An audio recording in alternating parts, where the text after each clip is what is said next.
journal vous est offert par le FPI, Fonds des promotions de l'industrie, votre partenaire privilégié pour la réussite de vos projets.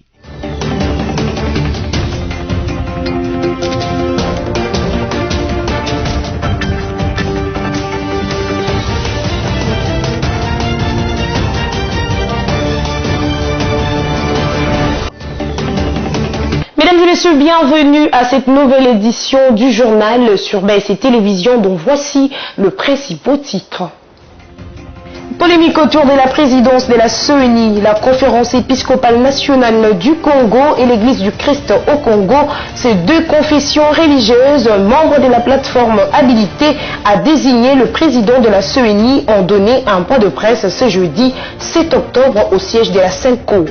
Et puis les députés nationaux, membres du Front commun pour les Congos, ont décidé de boycotter la plénière de ce jeudi 7 octobre 2021. Ils réclament la suite de l'examen de la question orale avec débat adressé au ministre de Pételtique, Augustin Kibassa, au sujet de la taxe RAM. La RDC a enfin enregistré sa première victoire dans les éliminatoires de la Coupe du Monde Qatar 2022. Encore une fois, bienvenue dans ce journal. Le Premier ministre Jean-Michel Sama Lukonde a présidé mercredi 6 octobre la réunion hebdomadaire du comité de conjoncture économique CCE avec le ministre sectoriel. Ils ont évoqué plusieurs questions économiques, notamment celles liées à l'approvisionnement des stocks de biens de grande consommation pour les festivités de fin d'année. Merci, Sœur Mayangila, reportage. Oui, la réunion de conjoncture aujourd'hui présidée par le Premier ministre a dégagé les éléments suivants. C'est qu'au niveau macroéconomique, les paramètres sont généralement stables. Il y a une maîtrise du taux de change qui se situe aujourd'hui à l'officiel à 1 franc congolais, à 1 dollar américain pour 1995 francs congolais et au parallèle à 1 dollar américain pour 2039 francs congolais. Et au niveau de l'inflation, la situation de l'inflation est globalement maîtrisée et les projections sont faites pour arriver à un maximum de 4,5% de taux d'inflation, alors que le contrat avec le FMI nous projette à 6%.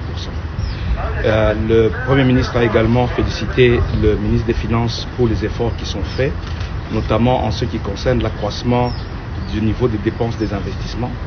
Nous étions à plus ou moins à 3% des dépenses d'investissement globalement. Nous sommes passés à environ 8%. De même, il a été constaté la fraude qui est persistante dans le secteur minier. Notamment, il a été arrêté au niveau du Lualaba, 17 containers de 40 tonnes de cobalt.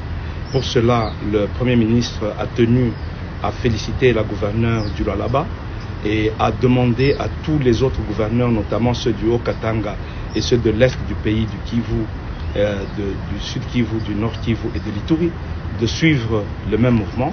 Il a demandé que toutes les dispositions soient prises pour que les auteurs de ces fraudes soient sévèrement sanctionnés.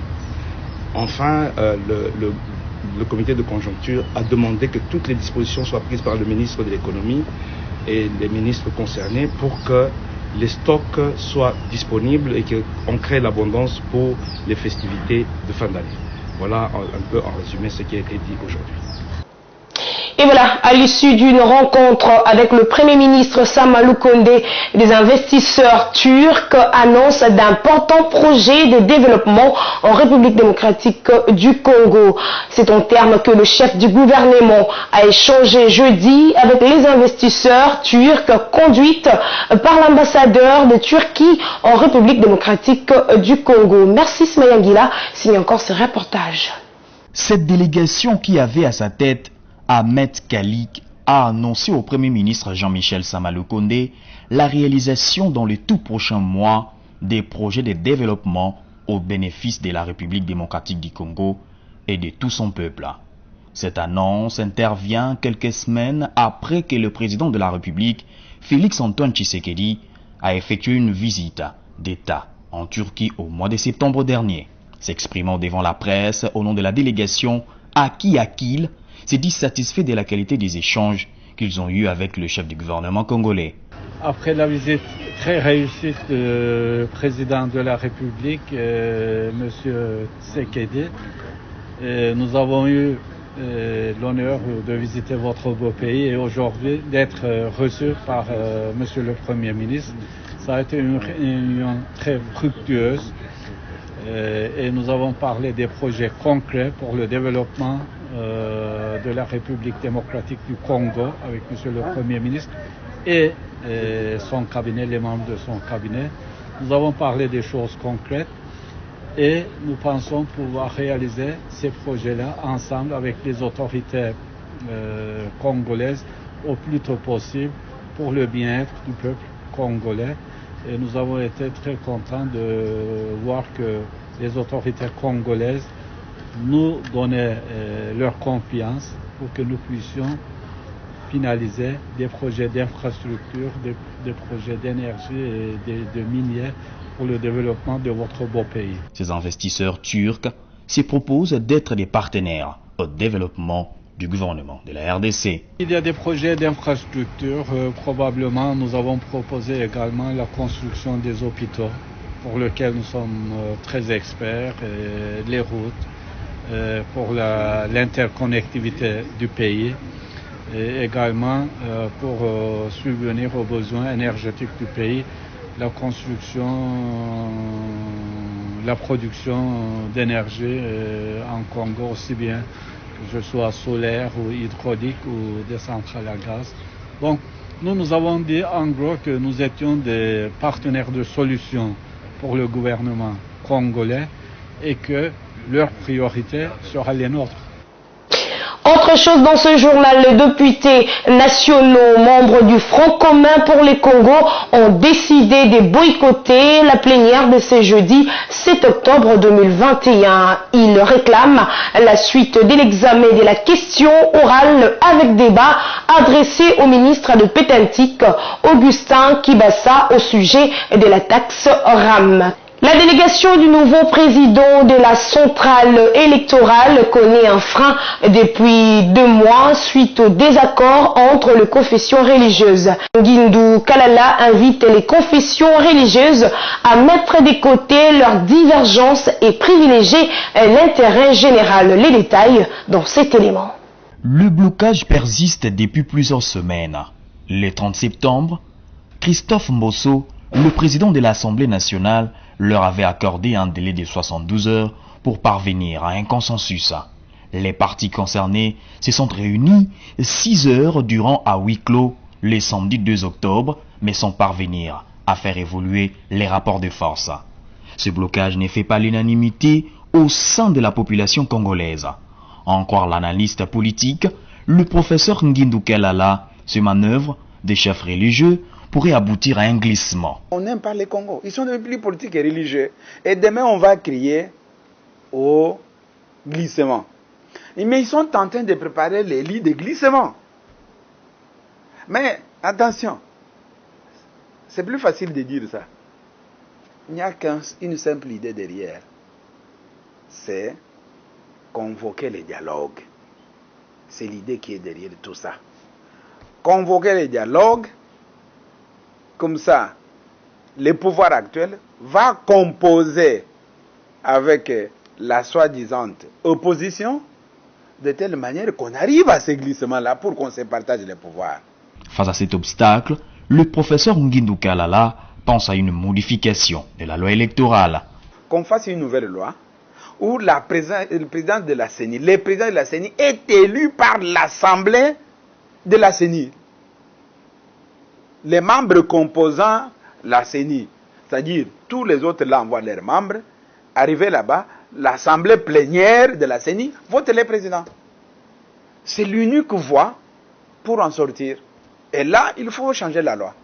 Cependant, depuis plus de 2 mois maintenant, ça coince sur le nom de Denis Kadima, pourtant un expert électoral, selon le professeur Ngindu Kalala.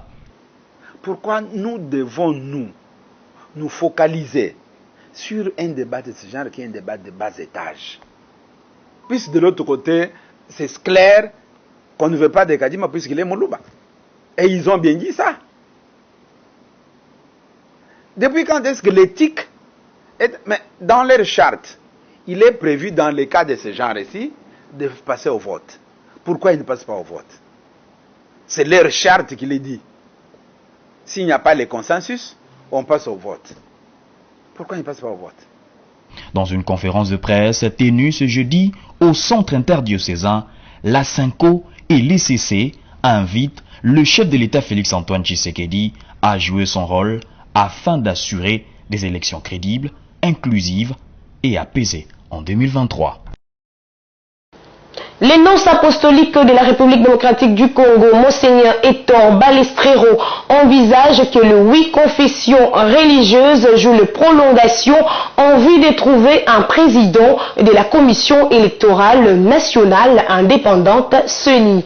C'est ce qu'il a annoncé au sortir de sa rencontre avec le président de l'Assemblée nationale, Christophe Mbosso, le mercredi 6 octobre 2021. Suivez. Je suis le nonce apostolique, le représentant du pape François ici en RD Congo. Je suis venu car il m'a appelé. Je le remercie, j'étais heureux d'avoir l'occasion de parler et de partager avec lui.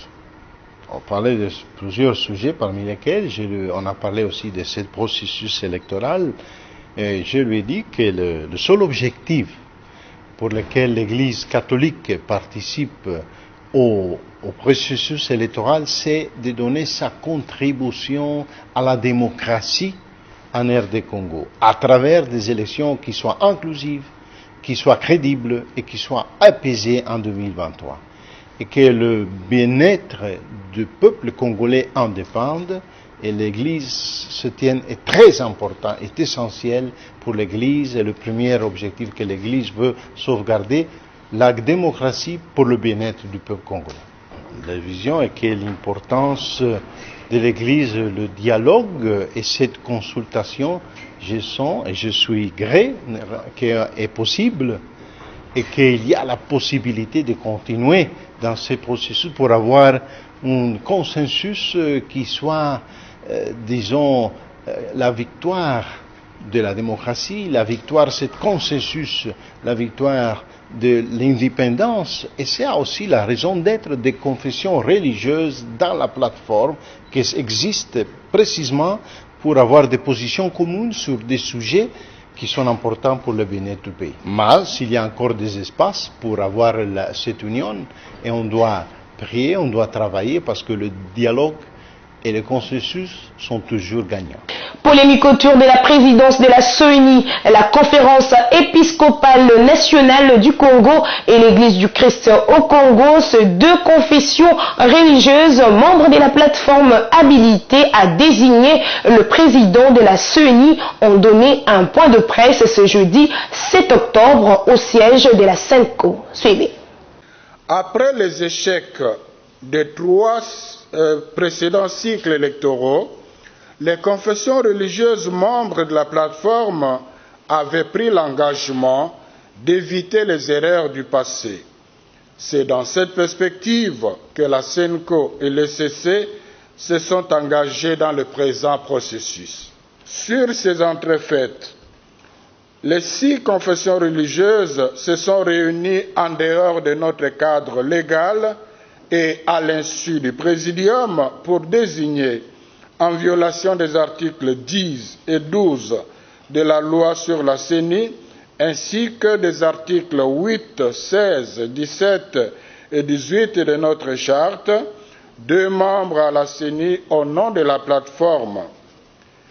Ayant constaté que toutes les tractations menées jusque-là au sein de la plateforme ont échoué, le président de l'Assemblée nationale a accordé à notre plateforme un ultime délai de 72 heures afin d'harmoniser les vues et de désigner le président et un membre de la plénière de la CENI. Le principal point de divergence est l'appréciation de la candidature de M. Kadima Deni sur fond de l'article 12, alinéa 1 de la loi sur la CENI et de l'article 8 de notre charte. En effet, pour le Présidium, le choix de l'intéressé par les 6 confessions religieuses a été entaché des irrégularités et des griefs importants, notamment des menaces, pressions, intimidations, tentatives de corruption. Ces éléments suffisent pour démontrer que le candidat est porté par une famille politique, mettant ainsi en cause sa crédibilité et son indépendance, ce qui n'a pas permis d'évoluer avec lui jusqu'au vote conformément à l'article 17 de la Charte. 14 personnes sont mortes dans un naufrage sur le fleuve Congo près de Bumba, ville située en province de la Mongala au nord-ouest de la République démocratique du Congo. C'était dans la nuit du mardi 5 à mercredi 6 octobre 2021. Un bilan qui est encore provisoire. Sophia Zaorati nous fait le point. Plusieurs morts dans un naufrage d'une embarcation sur le fleuve Congo en provenance de la province de la Chopo dans la nuit de mardi 5 à mercredi 6 octobre 2021. Le bilan provisoire livré est de 14 morts à côté des dégâts matériels importants. C'était près de la ville de Bumba, située en province de la Mongala, au nord-ouest de la République démocratique du Congo. La même source indique qu'une mission d'enquête a été diligentée par le gouvernement provincial de la Mongala sur les lieux du drame pour connaître l'effectif de passagers et évaluer les dégâts causés sur place. Signalons que le membre du gouvernement provincial de la Mongala confirme que la surcharge est la base de ces naufrages. Autre chose dans ce journal, une femme ravitailleuse et un collaborateur des ADF dans la province de l'Ituri ont été arrêtés et présentés au gouverneur militaire Lubaya Nkashama le mercredi 6 octobre 2021 dans la journée. Christelle Guenda. Elle est passée aux aveux en affirmant sa collaboration avec les rebelles ADF depuis plus de 2 décennies. Le lieutenant Jules Ngongo, porte-parole de l'armée en Ituri, soutient que cette dame est ravitailleuse de ZADF en vivre et non-vivre. Par ailleurs, un homme a été aussi arrêté par le même service de sécurité et il a été identifié comme s'appelant Momberi, un des collaborateurs directs de la femme arrêtée. Notez que cette femme ravitailleuse de ZADF leur achète des médicaments, des bottines, des vivres, voire des munitions. Elles étaient installées à Bunia et les services l'ont poursuivie jusqu'à Mahagi. Elle porte différents noms et elle détenait plusieurs cartes d'électeurs congolaises. Il était attendu depuis des illustres pour aider à plus d'un chef les habitants de la zone intertropicale qui sont en butte au paludisme, une maladie dont la physiologie est terrifiante. C'est le premier vaccin anti-paludique au monde, le RTS. Sani Bosongo nous fait le point. Développé en Afrique par des scientifiques africains, le premier vaccin antipaludique, le RTSS, a vu le jour. C'est le directeur général de l'OMS, le Dr Tedros Adhanom, qui l'a annoncé lors d'une conférence de presse mercredi 6 octobre. Cette annonce intervient après les résultats d'un programme pilote en cours au Ghana, au Kenya et au Malawi, qui a porté sur plus de 800 000 enfants depuis 2019. Sachez au sujet de ce programme pilote qu'il a permis d'apprendre plusieurs choses, notamment que le vaccin RTSS est sûr et réduit de manière significative le paludisme grave, potentiellement mortel, et qu'il a une large portée auprès des enfants, y compris les plus vulnérables, qui n'utilisent peut-être pas des moustiquaires, élargissant ainsi l'accès aux mesures préventives aux enfants à risque. L'OMS a cependant prévenu que même si un grand pas en avant a été réalisé, le chemin à parcourir reste encore très long. Ces vaccins, à côté d'autres outils existants, peut prévenir le paludisme, sauvant ainsi des dizaines de milliers de jeunes vies chaque année. Notez que le paludisme affecte plus de 200 millions de personnes à travers le monde chaque année, provoquant 400 000 décès, dont les 2 tiers sont des enfants de moins de 5 ans habitant en Afrique. L'OMS a recommandé l'utilisation à grande échelle de ce vaccin sans pour autant négliger l'usage de moustiquaires qui demeure un outil important de protection contre les moustiques porteuses des germes du paludisme. Information sportive dans ce journal. La République démocratique du Congo a enfin enregistré sa première victoire dans les éliminatoires de la Coupe du Monde Qatar 2022. C'était cet après-midi au stade des Martyrs de la Pentecôte par 2-0 aux prises avec le Madagascar. Une victoire qui redonne les espoirs des qualifications à toute une nation à une phase finale d'une Coupe du Monde. Sami Bosongo. Les Congolais ne juraient que par la victoire de leur sélection nationale en ces éliminatoires de la Coupe du Monde Qatar 2022 et la victoire tant attendue depuis la première journée est arrivée ce jeudi 7 octobre au stade de Martyrs de la Pentecôte où les Léopards ont eu à en découdre avec les barrières de Madagascar. Score du match 2-0 pour la sélection hôte. Les buts congolais ont été inscrits, le premier à la 35e minute par Shadrack Akolo d'un tir puissant et le deuxième à la 79e minute par Diomersi Mbokani qui a transformé un penalty accordé à la RDC consécutivement à une faute sur Joël Ngandou.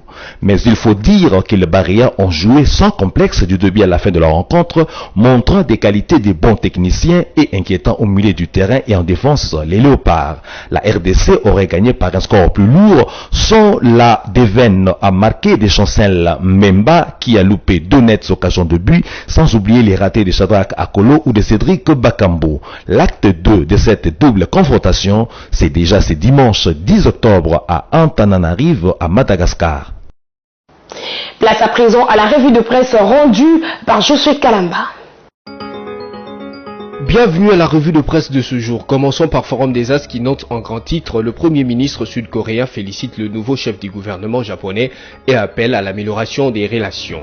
Le Premier ministre Kim Bo-kyum a envoyé une lettre au nouveau Premier ministre japonais Fumio Kishida, les félicitant pour sa victoire électorale et exprimant l'espoir d'un renforcement de liens entre les deux pays qui se sont effilochés en raison des différends historiques, a déclaré mercredi le bureau de Kim. Kim a souligné que la formation des relations bilatérales était une responsabilité conjointe.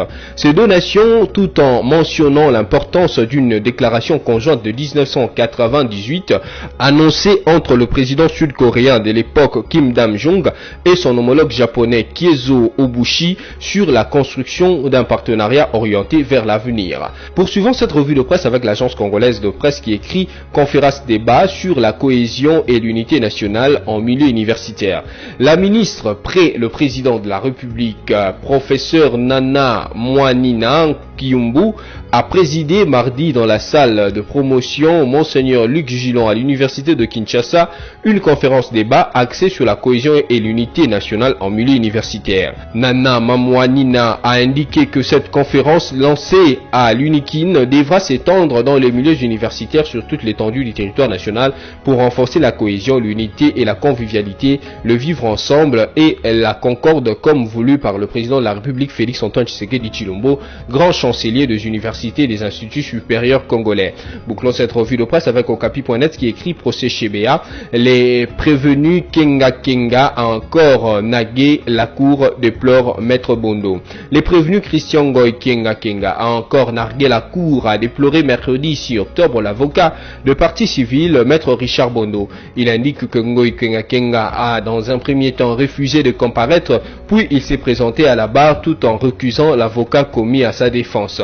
Depuis la dernière audience, il refuse tout autre avocat que le sien qui viendrait de Lubumbashi dans le Haut-Katanga. Le prévenu Kenga Kenga est en train de narguer la haute cour militaire, a fait remarquer Maître Bondo lors de la deuxième audience du procès en appel de double assassinat des défenseurs de droits de l'homme Floribert Chebea et Fidel Bazana à la prison centrale d'Ondolo. Le conseil de parti civil a aussi dénoncé la passivité de la cour face au comportement de Christian Ngoy, appelant ainsi à des sanctions sévères. C'est tout pour cette revue de presse. Merci à vous qui l'avez religieusement suivi.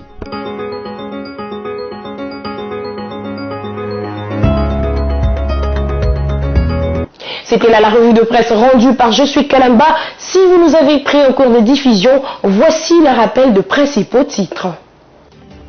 Polémique autour de la présidence de la CENI, la conférence épiscopale nationale du Congo et l'église du Christ au Congo. Ces deux confessions religieuses, membres de la plateforme habilitée à désigner le président de la CENI, ont donné un point de presse ce jeudi 7 octobre au siège de la Sainte Cour. Et puis les députés nationaux, membres du Front commun pour les Congo, ont décidé de boycotter la plénière de ce jeudi 7 octobre 2021. Ils réclament la suite de l'examen de la question orale avec débat adressé au ministre de Pételtique, Augustin Kibassa, au sujet de la taxe RAM. La RDC a enfin enregistré sa première victoire dans les éliminatoires de la Coupe du Monde Qatar 2022. Enfin, ce journal est complètement terminé. Merci à vous de l'avoir suivi, mais surtout, restez-nous fidèles.